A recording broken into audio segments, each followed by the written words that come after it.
បីអ្នកនរគ្នាតែនេះខ្ញុំនឹងបង្ហាញពីរបៀបលុកមីញៀនតែនៅគៀនកន្លែងយើងវាយហ្នឹងនឹងលុកហេរ៉ូនៅកន្លែងគៀនយើងប្រើស្ពីលតែជាដំបូងចូលមកកន្លែងសិទ្ធិរួចហើយយើងជ្រើសរើសយករួចហើយយើងចូលកន្លែងត្រេត2កន្លែងកែវបញ្ជាហ្នឹងយើងចុចចូលកន្លែងហ្នឹងហើយយើងចុចយកអារូបការៀលគេចុចយករូបការៀលគេហ្នឹងហើយយើងនឹង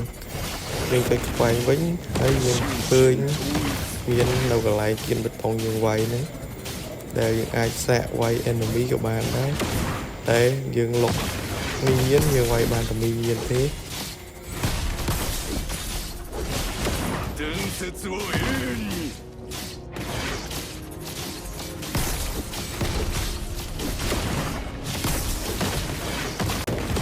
ហើយការលុក enemy វិញយើងដំបូងឡើងចូល setting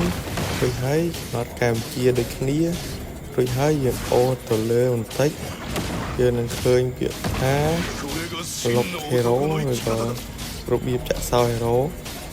តែយើងចុចគ្រីសលើហ្នឹងទៅយើងចុចបើកកន្លែងហ្នឹងទៅយើងអាចលុក hero ដែលយើងចង់វាយបានតែយើងអាច select លើហ្នឹងចាក់សោបានឧទាហរណ៍ដូចជាខ្ញុំដាក់ enemy 2យើងលុកលើឡៃឡាពេលនោះយើងវាយតែឡៃឡាទេដូចខ្ញុំបានបង្ហាញចឹងយើងលុកតែឡៃឡាយើងវាយតែឡៃឡាទេអត់មានវាយថាមូសទេវាយតែឡៃឡាមួយគត់នឹងយើងលុកឡៃឡាពេលយើងលុកថាមូសគឺវាយតែថាមូសទេអត់បានវាយឡៃឡាទេ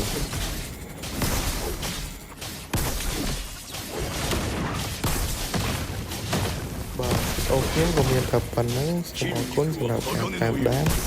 សូមជួយចុច like និង Subscribe អ្នកមួយបាទ